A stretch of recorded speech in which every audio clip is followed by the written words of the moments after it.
Hello everyone, welcome to Legal Decode. Team Legal Decode, जैसे कि आप जान रहे हैं, ये क्रैश कोर्स चल रहा है कंपैरेटिव पब्लिक लॉ और सिस्टम ऑफ गवर्नेंस पे, जहाँ पे वो सारे टॉपिक डील किए जा रहे हैं जो एनटीए यूजीसी द्वारा कंडक्टेड नेट एग्जाम में आ सकते हैं। ये यूजीसी एनटीए नेट सिलेबस में कंपैरेटिव पब्लिक लॉ और सिस्टम ऑफ गवर्नेंस का लास्ट टॉपिक है, जो कि है open government, right to information, US, UK and India. ना आगे बढ़ने से पहले हम आपसे फिर से रिक्वेस्ट करते हैं कि हमारी मेहनत को अप्रिशिएट करें, वीडियो को लाइक करें, इसे सब्सक्राइब करें, बेल आइकन प्रेस कर दे सो दैट आपको फ्यूचर वीडियोस की नोटिफिकेशन मिल जाए एंड हमें मोटिवेट करें। हम आगे जाके आपके लिए और भी अन्य सब्जेक्ट के लिए वीडियोस लाएंगे जो कि नेट एग्जाम में पूछे जा सकते हैं। तो आज का टॉपिक स्टार्ट करने से पहले पिछले वीडियो में जो सवाल पूछा गया था, इंस्टीट्यूशन ऑफ ओम्बड्समैन, ये पहली बार 1809 में किस कंट्री में बनाया गया था? तो correct answer is Sweden. Now start करते हैं आज का टॉपिक। तो टॉपिक है open government and right to information. ना ओपन गवर्नमेंट का मतलब क्या होता है? तो ओपन गवर्नमेंट मीन्स वैसी गवर्नमेंट जहाँ पे सिटीजन के पास राइट है कि वो एक्सेस कर सके वो सभी डॉक्यूमेंट और प्रोसीडिंग को जो कि गवर्नमेंट वर्किंग में काम आते हैं, ताकि उन पे नज़र रखी जा सके। ये इंप्लाई करता है कि सभी सिटीजन के पास ये राइट है कि वो इन्फॉर्मेशन ले सके सारे सरकारी काम के, working of the government. Right to information ये इंप्लाई करता है transparency, accountability, participation and collaboration. तो ओपन गवर्नमेंट ये बाउंड करता है कि जो भी सरकार काम कर रही है उसमें कोई भी प्रकार का एब्यूज़ या मिसयूज़ ना हो सके। ना क्यों ज़रूरी है ओपन गवर्नमेंट?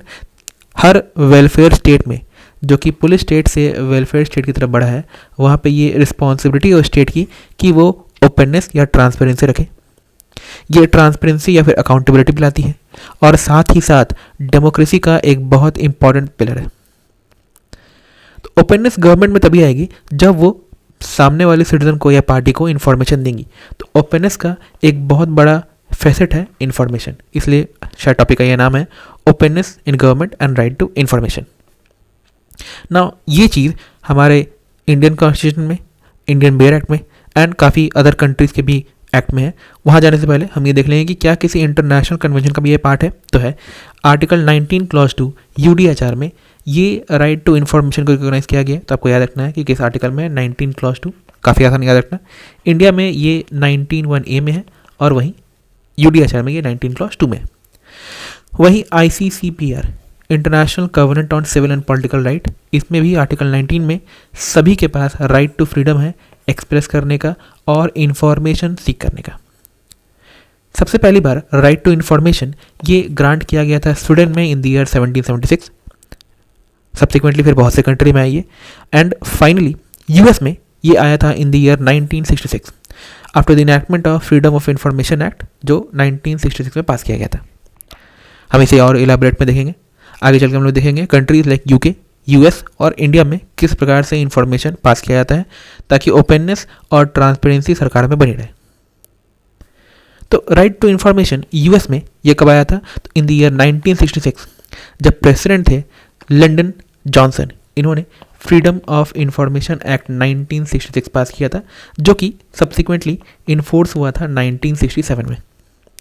नाउ इस लॉ का मेन काम क्या था? तो इसका मेन काम था कि एग्जीक्यूटिव ब्रांच के जितने भी इंफॉर्मेशन है उनको सिटीजन के पास ट्रांसपेरेंट करना। नाउ ये किन किन चीज़ों को कवर नहीं कर रहा था? तो जितने भी लेजिस्लेटिव ब्रांच थे और जितने कोर्ट थे उनको ये कवर नहीं करा था। तो यानी कि इस पर्टिकुलर एक्ट से सिर्फ एग्जीक्यूटिव बाउंड थे, लेजिस्लेचर और जुडिशरी बाउंड नहीं थी। जितने प्राइवेट बॉडीज थे इनको वो भी वो कवर नहीं करता था। जब भी ये इन्फॉर्मेशन मांगने के लिए रिक्वेस्ट किया जाता था पब्लिक के द्वारा, तो एग्जीक्यूटिव बाउंड थे 20 दिन में इन्फॉर्मेशन को उनको वापस देने के लिए। ना कुछ एग्जेम्पशन है, ये एग्जेम्पशन सभी एक्ट में होंगे, वो यूएस में भी है, यूके में भी है और इंडिया में भी है। एग्जेम्पशन मतलब कि इन चीज़ों का इन्फॉर्मेशन देने के लिए एग्जीक्यूटिव ब्रांच बाउंड नहीं होंगी। तो कौन कौन से एग्जेम्पशन होंगे? तो जाहिर सी बात है वो चीज़ें जो इन्फॉर्मेशन क्रिटिकल या फिर सीरियस नेचर के होंगे, तो वहाँ पे इन्फॉर्मेशन देने के लिए एग्जीक्यूटिव ब्रांच बाउंड नहीं होंगी। तो वैसे मामले जो नेशनल सिक्योरिटी के लिए होंगे, इंटरनल सिक्योरिटी के होंगे या किसी अदर एक्ट में इसको बाउंड नहीं किया गया हो, बिजनेस इंफॉर्मेशन है, फाइनेंशियल इंस्ट्रक्शन है या कोई प्राइवेसी का मैटर है, तो इन चीज़ों का इन्फॉर्मेशन देने के लिए एग्जीक्यूटिव बाध्य नहीं होंगी। फर्दर होमलैंड सिक्योरिटी एक्ट 2003 ने इस प्रोहिबिशन को और इंक्रीज करके ये भी बोला कि क्रिटिकल इंफ्रास्ट्रक्चर के इंफॉर्मेशन ये चीज़ें भी पास नहीं की जाएंगी। फॉर एग्जांपल इलेक्ट्रिसिटी इंफ्रास्ट्रक्चर हो गए, वाटर इंफ्रास्ट्रक्चर हो गए, तो इनके इन्फॉर्मेशन देने के लिए भी एग्जीक्यूटिव बाउंड नहीं है। नाउ ये इन्फॉर्मेशन देना चाहते हैं आप लोग कि बहुत सारे स्टूडेंट मांग रहे हैं कि ये नोट्स कहाँ से मिलेंगे, तो आप ये नोट्स हमसे हमारे सोशल मीडिया प्लेटफॉर्म पे मैसेज करके हमसे परचेज कर सकते हैं। इसका इन्फॉर्मेशन वीडियो के लास्ट में मिल जाएंगी। नाउ आगे बढ़ते हैं। राइट टू इन्फॉर्मेशन इंग्लैंड में, यूनाइटेड किंगडम में ये कैसे आया था, तो यूके में जो फ्रीडम ऑफ इंफॉर्मेशन का लेजिस्लेशन है वो पास किया गया था इन द ईयर 2000। तो ये भी आपको याद रखना है। यूएस में आया था 1966 और इंग्लैंड में आया था इन द ईयर 2000। ना ये चीज़ भी कवर नहीं करता है उन पब्लिक बॉडीज़ को जो यूके के टेरिटरी के बाहर है, यानी मान लीजिए कि वो ग्रेट ब्रिटेन के बाहर है तो वो चीज़ कवर नहीं होंगे। और साथ ही साथ जो क्राउन डिपेंडेंसी के हैं उनमें भी ये राइट टू इन्फॉर्मेशन का एक्ट अप्लाई नहीं करेगा। ना ये एक्ट आने के पीछे 1966 में फल्टन रिपोर्ट था, उनके एलिमिनेशन, उनके रिकमेंडेशन पे ही सीक्रेसी को ख़त्म करना और इस एक्ट को प्रोमलगेट करने की बात की गई थी। ना ये एक्ट एक स्टैट्यूटरी राइट क्रिएट करता है सभी इंडिविजुअल को कि वो इन्फॉर्मेशन ले सकते हैं जो पब्लिक नेचर के होंगे, और इस एक्ट से सिर्फ 3 बॉडी कवर की गई है। वैसे बॉडी जो पब्लिक अथॉरिटी है, जो पब्लिक ओन्ड कंपनी है, या फिर वैसे बॉडीज़ जो पब्लिक फंक्शन परफॉर्म कर रही हो। ज़रूरी नहीं है वो पब्लिक कंपनी अथॉरिटी ही हो, पब्लिक फंक्शन जो भी बॉडी परफॉर्म कर रही है, भले वो प्राइवेट ही क्यों ना हो, वो भी इन्फॉर्मेशन देने के लिए बाउंड हो जाएंगे। नाउ ये एक्ट एक राइट क्रिएट करता है कि जो सिटीजन है वो इन्फॉर्मेशन ले सकते हैं पब्लिक अथॉरिटी से। नाउ यहाँ पे सिटीजन इंक्लूड करता है सभी लीगल एंटिटी यानी कि कंपनी भी। तो जब भी इंफॉर्मेशन लेने के लिए रिक्वेस्ट किया जाता है तो उनके पास 2 ड्यूटी होते हैं। पहला कि अगर उनके पास वो इन्फॉर्मेशन है तो वो इन्फॉर्मेशन उनको बताना होगा, they are duty bound to inform that. और अगर उनके पास वो इन्फॉर्मेशन नहीं है तो उनको बताना होगा कि वो इन्फॉर्मेशन वो किन पर्सन से वो प्राप्त कर सकते हैं। नाउ जैसे मैंने बताया था कि बहुत सारे एग्जाम्पशन हर एक्ट में दिए हुए हैं, तो यहाँ पे भी कुछ एग्जाम्पशन है यहाँ पे, लेकिन एग्जाम्पशन वो एब्सोल्यूट भी हो सकते हैं, यानी कि कभी भी इनका डिस्क्लोजर नहीं किया जाएगा, या क्वालिफाइड भी हो सकते हैं, यानी कि ये अथॉरिटी के ऊपर है कि वो चाहे तो इसे डिस्क्लोज कर सकते हैं, ये उनका डिस्क्रिशन है।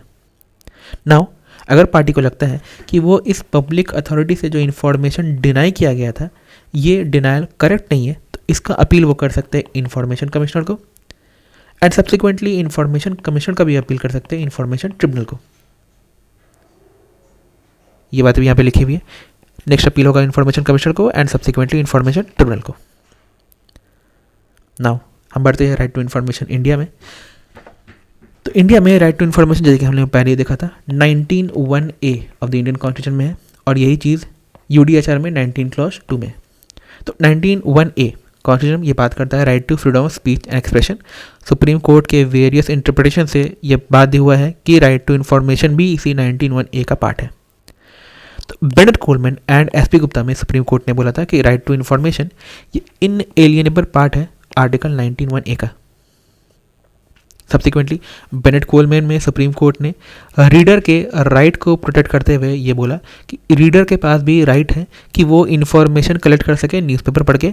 तो न्यूज़पेपर में किसी प्रकार का प्रोहिबिशन नहीं लगाया सकता जब तक वो रीजनेबल क्लासिफिकेशन में ना फॉल करे। वहीं एसपी गुप्ता में सुप्रीम कोर्ट ने बोला था कि सिटीजन के पास राइट है जानने का जो भी पब्लिक एक्ट होते हैं जो भी पब्लिक के द्वारा परफॉर्म किए जा रहे हैं। वहीं secretary ministry of information and broadcasting versus cricket association of Bengal में सुप्रीम कोर्ट ने बोला था कि जो भी पब्लिक प्रॉपर्टी को सेल किया जा रहा है वहाँ पे सरकार के पास अधिकार है कि सरकार का ये ड्यूटी है कि वो सभी इंफॉर्मेशन अपने सिटीजन को पास करे।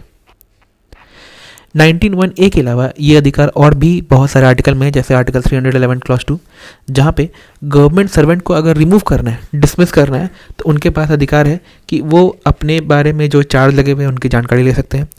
22 क्लॉज 1 में भी पर्सन के पास राइट है अपने ग्राउंड ऑफ डिटेंशन को जानने का।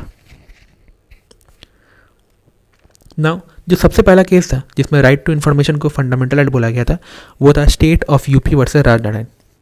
यहाँ पे सुप्रीम कोर्ट ने राइट टू नो इसे इनहेरेंट बताया था फंडामेंटल राइट, एंड इसे 19(1)(a) का पार्ट बताया था। Subsequently PUCL versus Union of India में भी सुप्रीम कोर्ट ने सेम बात इंटरप्रेट किया था, right to information a freedom of speech and expression का एक इंपॉर्टेंट पार्ट है।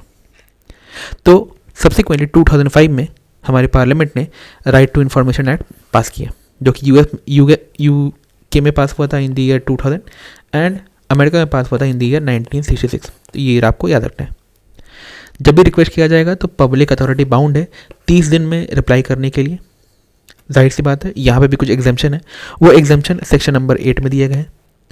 उसी प्रकार से अगर पब्लिक अथॉरिटी ने डिनाई कर दिया इन्फॉर्मेशन देने से क्योंकि वो एग्जेम्प्टेड है, इसका अपील हो सकता है पीआईओ को 30 डेज़ में and subsequently central information commission को 90 डेज़ में। अगर पार्टी चाहे तो इन्फॉर्मेशन 48 आवर में भी वो सीख कर सकते हैं अगर वो मैटर लाइफ और लिबर्टी का है तो। आज का सवाल है आपके एमसीक्यू के लिए कि पहला इंडियन स्टेट कौन है जहाँ पे आरटीआई का लॉ को इंट्रोड्यूस किया गया था। ये है आपके option, do comment down below, इससे आपकी प्रैक्टिस हो जाएगी। With this we have come to an end. Legal Decode जल्दी लेके आ रही है एमसीक्यू सीरीज। अगर आप इंटरेस्टेड हैं तो do comment down below and follow us on social media platform for further information. अगर आप ये पीडीएफ खरीदना चाहते हैं तो आप हमें हमारे सोशल मीडिया प्लेटफॉर्म पे मैसेज कर सकते हैं। अगर कोई डाउट है या किसी भी टॉपिक में वीडियो चाहते हैं तो डू कमेंट डाउन बिलो या messages on our social media platform. Like, share and subscribe. Thank you.